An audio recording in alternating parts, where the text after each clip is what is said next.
welcome to another episode of Global Conversations. I'm privileged to feature today Obi James, a distinguished Finnish Nigerian leadership, workplace, relationship, and inclusion coach.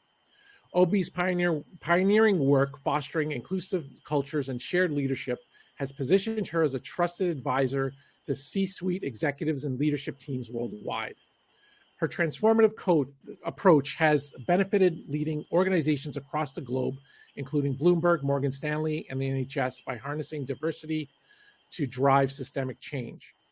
As a globally recognized speaker, Obi has delivered impactful insights on inclusive leadership at premier forums like the World Cities Culture Forum Summit and the Africa CEO Forum. Her commitment to creating environments where every voice is heard and valued has earned her numerous global awards. In addition to her consulting and speaking engagements, Obi is a celebrated author. Her #1 Amazon bestseller, which I've had a chance to read prior to our recording, Let Go Leadership: How Inclusive Leaders Share Power to Drive High Performance. It's a critically acclaimed for its forward-thinking leadership insights. And finally, as a trustee of the Royal African Society, Obi continues to amplify African voices and interests across various sectors, and underscoring her commitment to inclusive growth and development. Welcome, Obi. Thank you very much. What a wonderful introduction. I'm really excited to be here with you today. Thank you very much. And I'm looking forward to our conversation today. It's been a while. We've been trying to connect. Sure, we're connected on social media, but getting you on the webcast, we know you've been busy with your clients and your business and your family and whatnot. So I'm so grateful to have you here today. So let's begin our conversation today. I've already done an introduction of what you do now, but the one question I want to have for you is, tell us about your journey. How did you get to where you're at today? That's a big question. Could take us all day.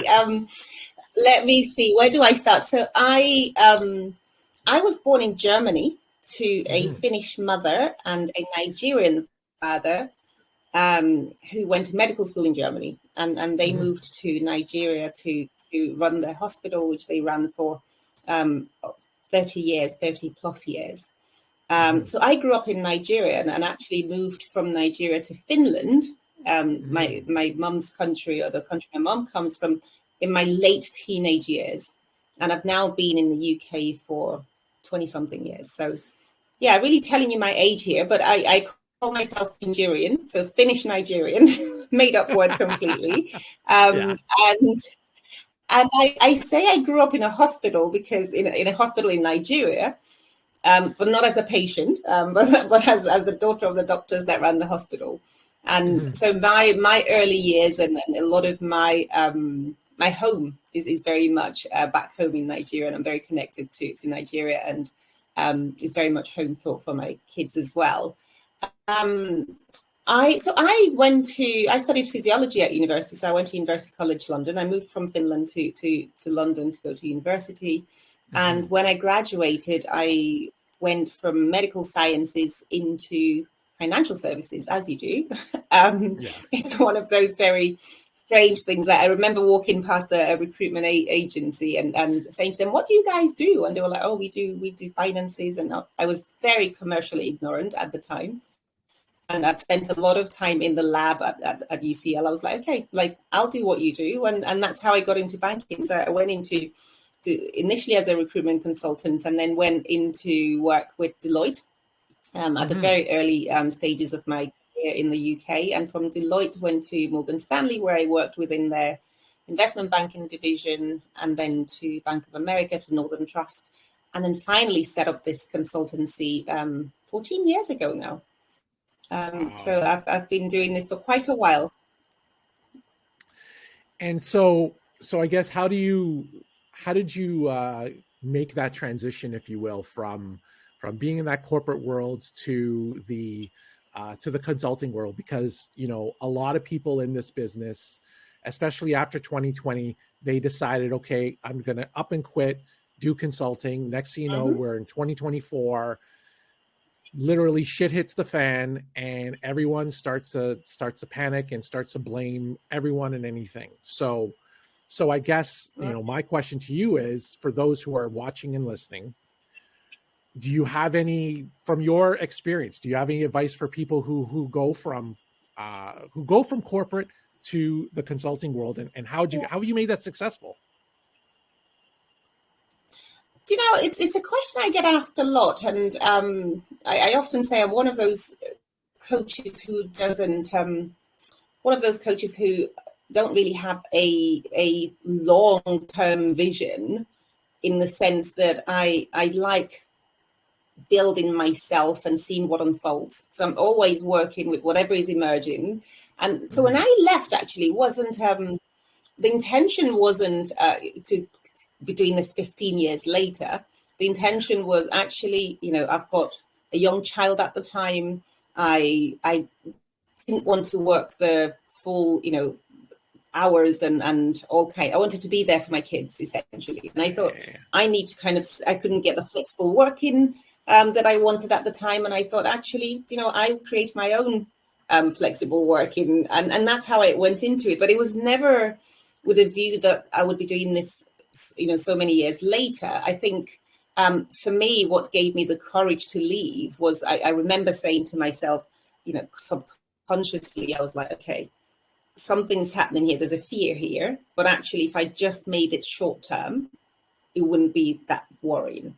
So I was like, I'll do this for 6 months and see where it gets me to. And if after 6 months it's not working, I would have just taken a sabbatical and I'll go and apply for another, head of L&D or whatever, and get back into it. So I think I played it safe. I also stepped out gradually, because I started initially working.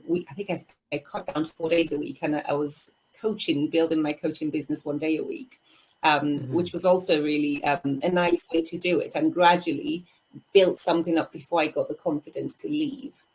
In terms of the sustainability of it, I think that there is, we're in the world as a whole, we're in a relationship business world. It's about connections. It's about relationships. It's about staying aligned with your values. I come from a strong kind of place of abundance. I find myself as holding a spirit of abundance the whole time. And I think sometimes what gets us into that panic place is this mindset, the scarcity mindset, where we're panicking that there isn't enough work, and there is enough work, and there are enough businesses. And the nature of the work that we do means that there's so much need for what we have to offer.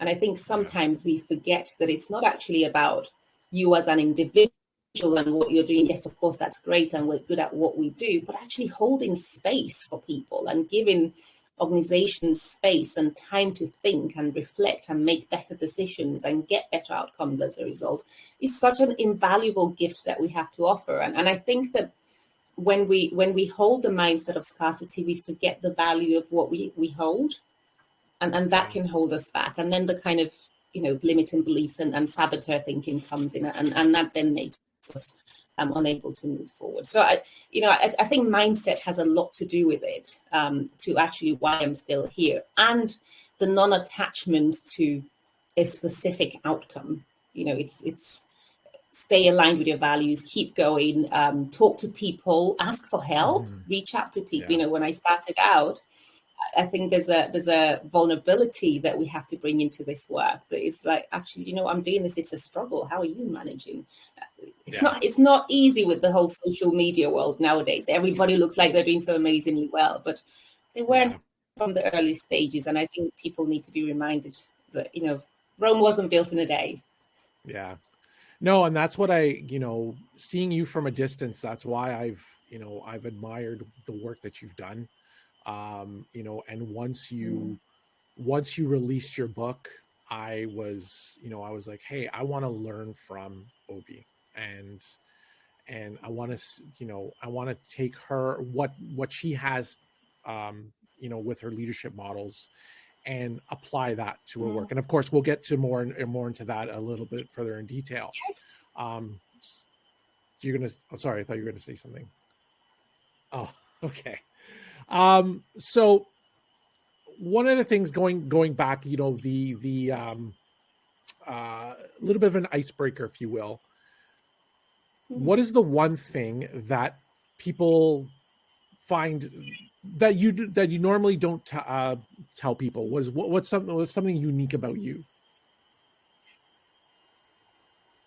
Oh, one thing, but something unique. That's two different questions. What I don't tell people and what's unique. I'm such an open book. You probably see that from reading my book, right? I'm just like, my LinkedIn's like, it's like you're in my living room. We're having a conversation, or in my kitchen. Maybe I don't often say to people that I am a very happily divorced woman, very happily divorced mother of two amazing daughters and I share parenting with their dad, so we co-parent, and he lives not very far away from me, so that makes a huge difference.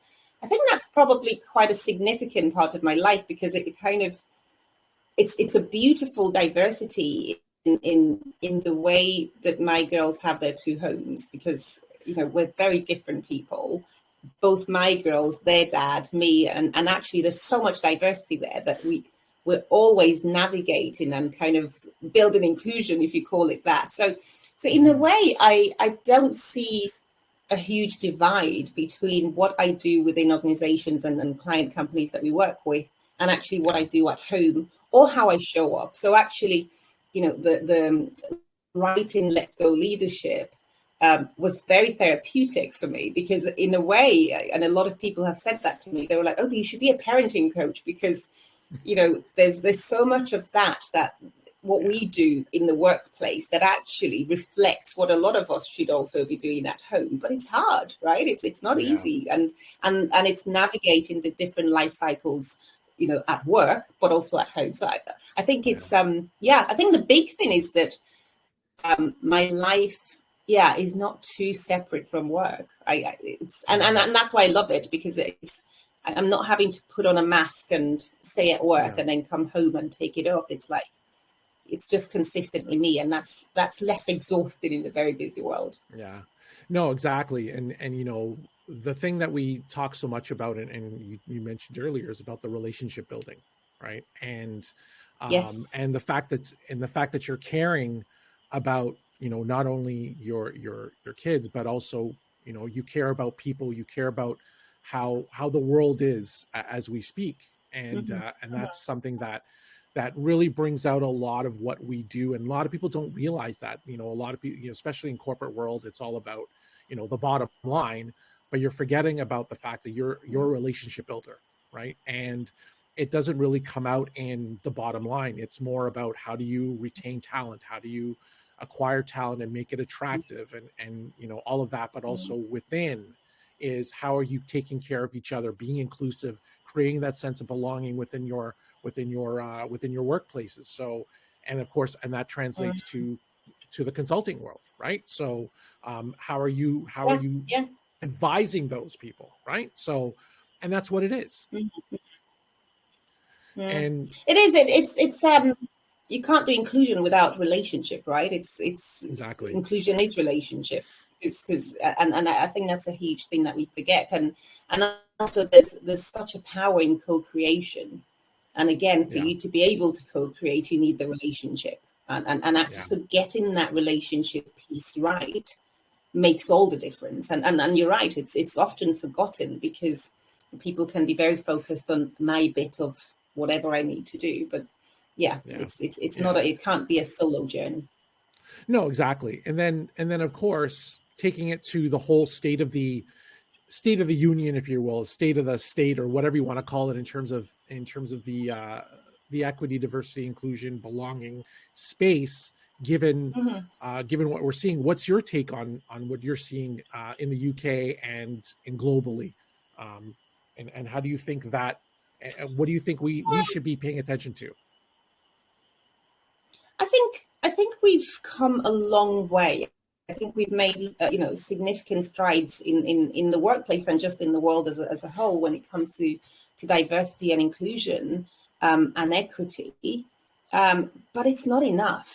I think we've done a lot around raising awareness. I think people are having conversations that they would never have been part of before.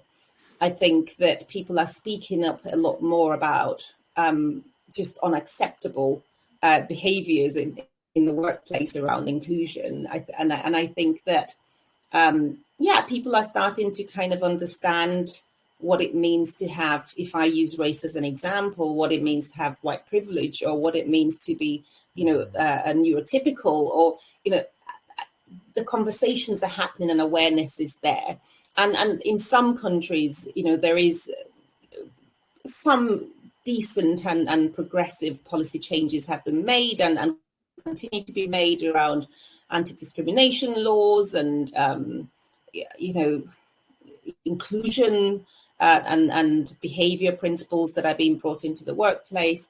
I think where there's still a long way to go is around the deeper change, the sustainability of the change. And you and I have had this conversation before. And actually, if you look at a lot of people that, a lot of our colleagues that do this, the DEI work within the workplaces, people are getting exhausted because there were lots of promises that were made, when it was hot. And those promises, a lot of them haven't really resulted in the significant changes that people had hoped and dreamt about when those promises were being made. So I think that there is something about organizations needing to be honest with themselves and to actually start to look at, yes, we're doing things differently around recruitment. Yes, there are better work that people do around recruitment. But access to opportunities is still a huge challenge. Intersectionality is not looked at as closely as it should be looked at. Leaders are, and actually, my take when it comes to from a leadership angle is that I think that leaders were not prepared for what's been asked of them, and I hold to that with a lot of compassion, actually, because when I speak to a lot of leaders, and I speak at leadership events, and I facilitate leadership sessions, I think that there is something about how leadership has evolved and changed over the years. So when I started out over 20 years ago in the corporate world, leadership, our expectations of the leadership was different, right? It was, your leader tells you what to do. They're the experts and you're learning from them. And you've got that sort of hero leadership, command and control type leadership. The leaders that came up from that period of time are now being asked to lead differently and to harness diversity and to become inclusive. And we assume that they know how to. And because there's so much push on getting it right, it actually triggers a fear response in a lot of them. So diversity becomes a threat. There's a fear of getting it wrong, doing the wrong thing or saying the wrong thing. And then people hide away, and there isn't enough support for leaders. A lot of leaders are saying, well, there's an expectation of me to know everything. And I keep saying to people, actually, the minute you start thinking you've become inclusive, you're no longer inclusive because you're not asking questions anymore. Right. Exactly. Right. So you can't hold that expectation that you have to know it all. So I think that it's not easy being a leader either in this day and time. And organizations need to do more to support leaders in not just the building diversity, but actually how do you harness diversity? How do you build inclusion? And how do you make sure that you don't see diversity as a threat and subconsciously stifle diversity even when it does exist in the workplace? Yeah, definitely. And you've raised a good point, especially now, getting to the whole leadership aspect. And I want to dive deeper into that, especially your book, right? The fascinating book, where you just first speak about the challenges to leadership, and then of course your model. So let's just start with what is Let Go leadership all about in succinctly in your words? How would you describe it? Yeah, it's a book that has really evolved in a lot of ways. So the subtitle, how inclusive leaders share power to drive high performance, very much says what's in the tin to a large extent. But when I started, when the idea for the book came out, and I don't think I've actually ever said this to anyone, it was called "Get Out of Your Team's Way," and this was years before I wrote the book. Yeah. And that came from me going into lots of organizations and coaching leaders, and a lot of the leaders saying, do you know what, Obi, I love the work you're doing with me. I love the one-to-one transformation. I can see where I need to be different. And then when they got back into their workplaces, they couldn't sustain that change because the system around there was still not progressed in the way that it should. So a lot of them started inviting me to come back to work within that, come and work with our teams. And I remember back then saying, if I'm not going to come in and do a team building where we, build some bricks and tie some ropes and go have a drink afterwards. And then no one talks about the real things that we really should be talking about. Yeah, so that actually prompted me going away and thinking I need to do this differently, because I've done like countless team building workshops when I was in-house, and actually everyone knows, like, oh, no one's saying actually that's the real problem, and no one feels safe enough to say what's really going on, and we're avoiding conflict, which is a huge part of what we need to do in a healthy way, of course, in order to harness diversity. So that's what prompted me to go and study to be a systemic coach, and to start looking at actually how do we work with a system and coach a system. But going back to the book, so the book was called Get Out of Your Team's Way, and then it evolved into recognizing, as I did some research and spoke to leaders, that actually they were telling me to come in. The teams were then telling me, when I did go in, I could then see that actually the problem was the leader. So the leaders would be saying, do you know what, Obi, my team's they need to step up more. I'm so exhausted. I can't go on holiday. They're not taking responsibility. When I went into work with their teams, the teams would be saying, I could see from the systems work that we were doing that the leader wasn't letting go. So the leader wasn't was micromanaging, or the leader was being very directive and not allowing people to bring on their own creative ways of doing things. And that's what started the Get Out of Your Team's Way. But then when I went further into researching it, then I realized that actually you need to hold this with compassion, like I was saying before. So the book actually evolved from just being about this leaders getting out of their team's way to being a 3-part book. So the first part is self-leadership. Because I then realized that before we could ask leaders to let go of leadership, and before we could ask leaders to get out of their team's way, we actually needed to help them, first of all, understand what was stopping them from getting out of their team's way, understand why they were holding on to power, and actually look at what the imposter syndrome, some of those things that I cover in the book, what some of the things around how people were socialized to think, and the barriers they needed to break down before they could get into sharing leadership. So the book is split in 3 ways because of that. The first part being self-leadership. What is it that you need to do, and what are the changes that you need to do so that you're actually able to share leadership?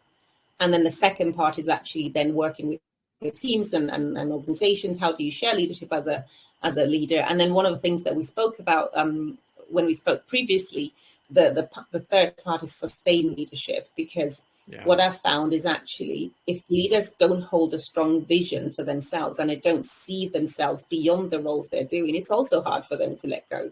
So that career vision is also very important for the leaders, and then the succession planning and talent management that comes out of it.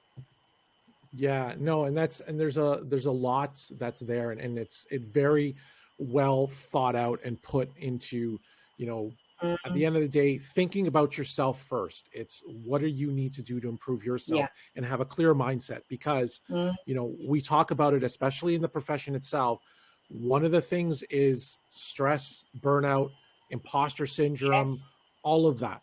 Right. And if you can't, if that's within you, how can you lead a team? How can you lead an organization if you're still have those concerns that haven't been dealt with, right? And then, of Yeah, course, absolutely. if you can, right. And then also too, with your team is then once you figure out that how you've dealt with those situations, then you can say, hey, I've dealt with this in this way. This is my suggestion. You can, Absolutely. and you can definitely do that. Yeah. Right. And then that's opening. And there we go. Back again, talking about the relationship building, right? It's not a Yeah, manager absolutely. team thing. It's you're in it together, Mm. right? Yeah. And that relationship has to start with your relationship with self.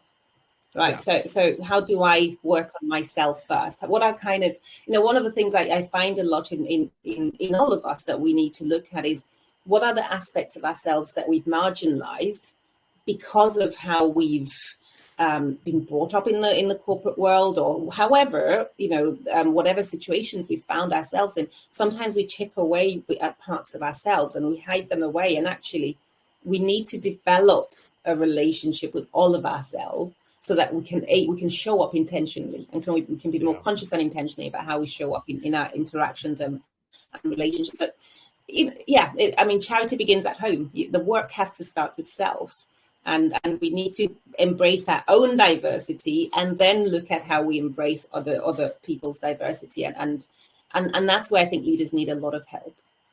Yeah. Yeah, and that's what I'm seeing is, like you even said earlier, is the leaders need help because they're worried about getting it wrong, and also relinquishing responsibility or leadership as a generic, I don't want to use the word macho, but technically it is a male driven or thought out term, if you will. And so, let's go through someone who is a leader within an organization, has a team, or is even leading an organization. They have this mentality of, yes, I have to know it all. Yes, I'm the person who's going to be leading my team. They listen to what I say, etc. That the old model of leadership, if you will, and they're worried about the dilution of responsibility. So in your business, in your coaching, et cetera, how do you tell those leaders who are a little bit suspect of this model to say that, shared leadership is crucial and beneficial for your organizations while maintaining clarity and accountability? Yeah.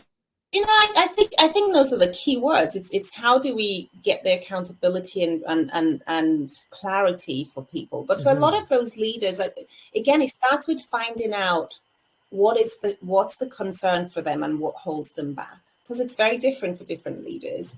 When it comes to what's happening in the workplace, one of the things that we find when we go into work with organizations is that quite often people aren't very clear on their roles and responsibilities. If there isn't clarity around the governance structure within your system, then how do you build accountability? Because if I'm not clear what's mine and what's yours and what I'm ultimately accountable for, how can you hold me accountable for when things don't go right, or for what needs to be delivered? So I think there's something about the role clarity piece that it is often really important, because without the role clarity, it's much harder for the objectives to be set. So how do you set objectives effectively when there isn't clarity around the role? And then with the objective setting, how do we then look at what accountability looks like? And how do we look at then when things go wrong? So a lot of the challenges we find when we really peel back the layers of the onion, you find that deep underneath them is, again, goes back to the relationship, that the relationships are not set up right from the start. Yeah. So if we set up a relationship right, as a leader with my team, it's very, very important that we have clarity around roles, and we're able to talk about at those stages when things are beautiful and we're still in love from having met each other and we're starting out a relationship. Why don't we have a conversation then about how do we want to be when things go wrong?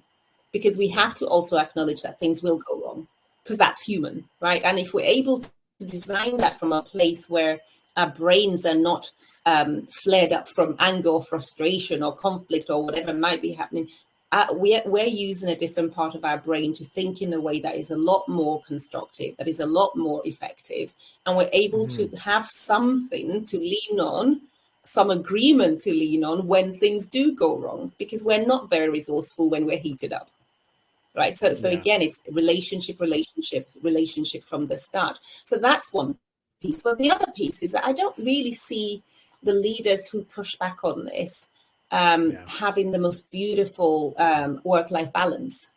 So there's also something in it for the leaders. And that's a huge thing, going back to the mental health. And when we look at mental health surveys or research for leaders at the moment, there's so much pressure on leaders that the pace of leadership is just incredibly fast. Leaders are complaining that they can't think. Leaders are complaining that there's so much to take on, like we spoke about before. How do I know all this and still focus on the bottom line of my company? All these challenges make it really hard for leaders, because you can't sustainably build a high-performing business without letting go. We're just human. You have to be some kind of a robot to do it, and even if you do it, it's not sustainable, and it has an impact on you. And I share a lot of stories in the book, because actually we're oftentimes brought in when things are falling apart already, when there's a crisis, and then it's like, oh my goodness, like, can we talk to you, Obi, because I'm just not coping.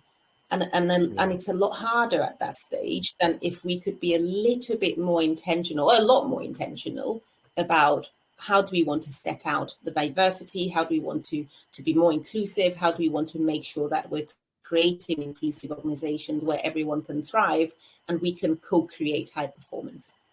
Yeah, no, those are excellent points, that you raised about your book and about your model in itself. And I guess too, one of the things, being that system thinker that I am, is this model I wouldn't say sustainable. Is it agnostic of, say, a flat model of an organization versus a bureaucratic organization? I mean, leadership is leadership, but everyone has a different style of leadership.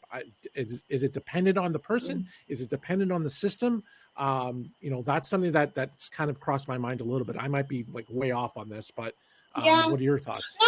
I think it's a really good question. I think it's all a lot depends on the culture, right? Yeah. And culture, you're not always going to get it right, regardless of the structure you have within your organization. There are companies and industries and sectors where you do need that kind of a more structured and top down and what have you leadership approach, and it still works. And there are organizations where it's a very flat structure and actually doesn't work because people haven't put the right systems in place for it. Going back to the conversation we're having about where does accountability sit? How do we hold one another accountable? How do we do conflict is really important. So one of the things, I just thought of the question that you asked me before about what people don't know about me. What's very unique about me is that I actually love conflict. And I love conflict because it's so marginalized. And I think that, we throw away the beauty of conflict because we don't learn how to do it in a healthy way. And one of the key things that we do is we from the very start, work with our organizations and our clients to kind of teach them how to do conflict. Because how do you harness diversity without any conflict? I have to be able to disagree with you. I have to be able to challenge you. I have to be able to kind of push back. But how do we learn how to, if we normalize that we need to do that, then we can learn how to do that in a healthy way and in a constructive way that doesn't damage our relationships in the workplace.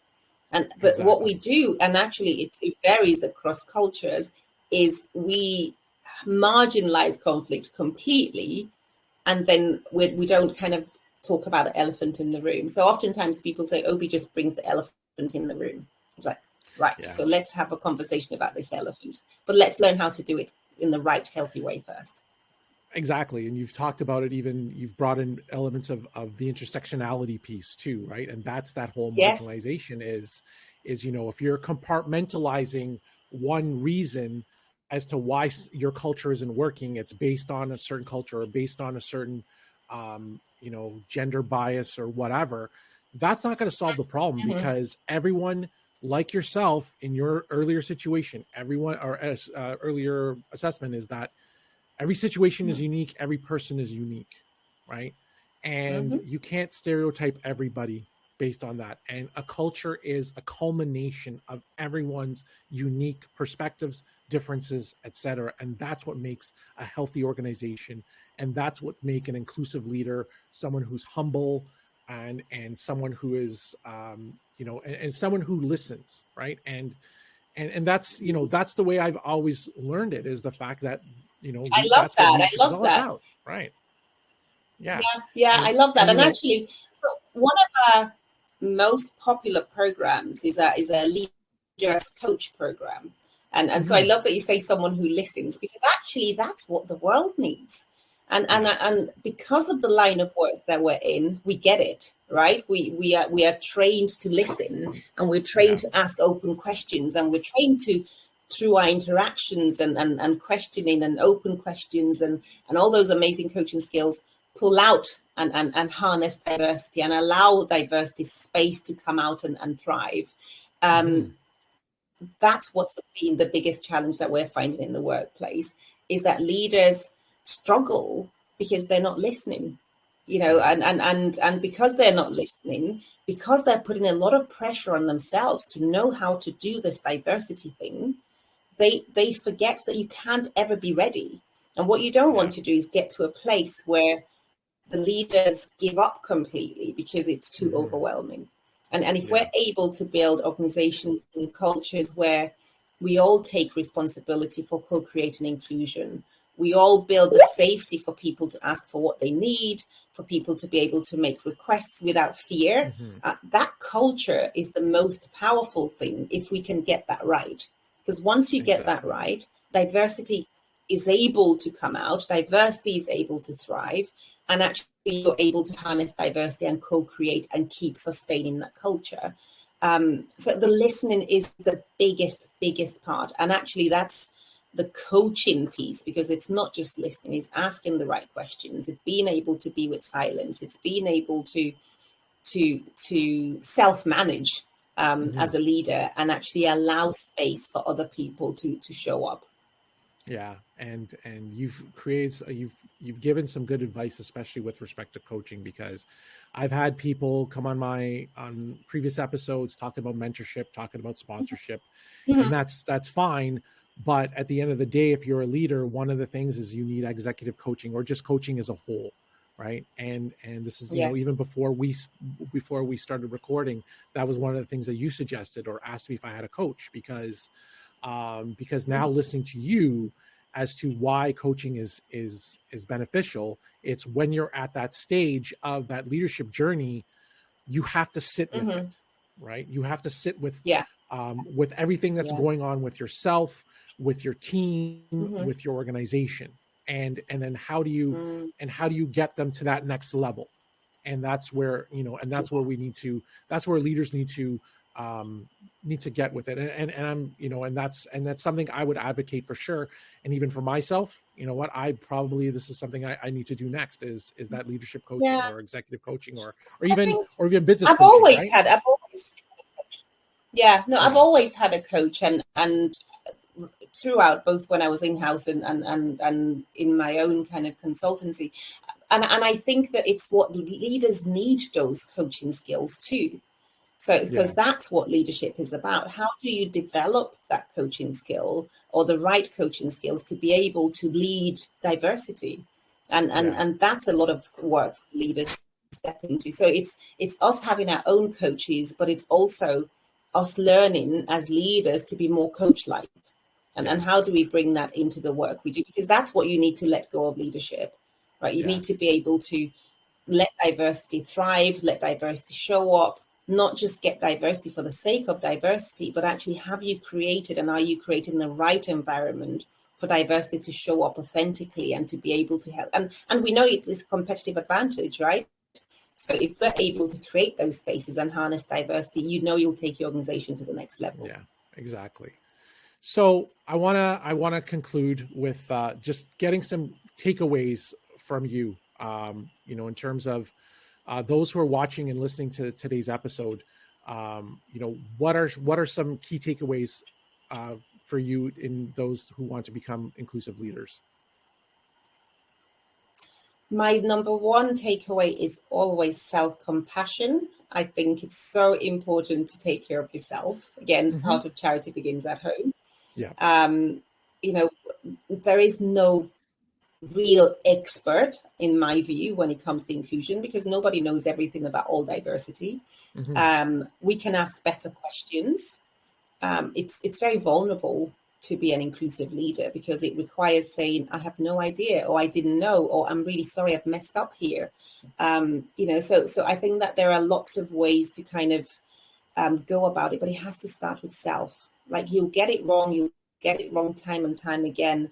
My hope is whichever organization that you find yourself in, that you have the right support, that you're learning, educate yourself, right? I read a lot of books, like find out, how do I learn about diversity? What does it mean to be in this person's shoes? How do I find out more? There is so much access to information now that, if you don't know, it's strange that you don't know. But start somewhere. And if the first thing you do today is pick up a book, read Let Go Leadership, get some examples, pick up other books around diversity. There are loads of books out there, and start to build your own awareness and start getting comfortable with asking questions. And most importantly, take care of yourself. If you start beating yourself up over this, it's just, it's too overwhelming. No, definitely. And that's be kind to yourself. Exactly.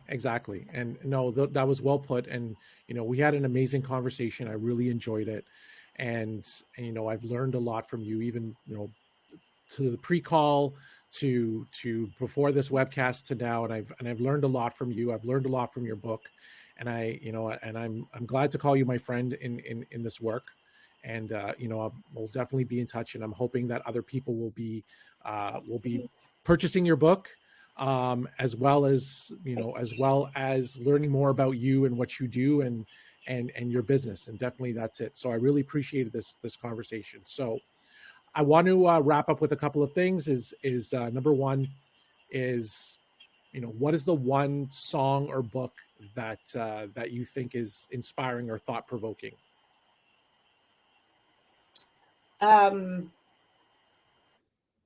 Tina Turner. I'm a big Tina Turner fan.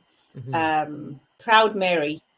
I love Proud Mary. I listen to that in my car all the time because it's very, and my girls love it too. They're always like, oh, Mommy and Tina Turner. So I'm a huge Tina Turner fan, and I love it because it tells a story of resilience, perseverance, determination, and success and victory at the end of it, and self-care. Putting oneself first. So I'm a big fan. So I'd say Proud Mary. Like, keep on keeping on and keep on taking care of yourself. That's it. So I guess we'll conclude today by just asking people or asking yourself, where can people find you, or how can they reach you? I hang out on LinkedIn a lot, probably a lot more than I should sometimes. So get in touch, connect on LinkedIn.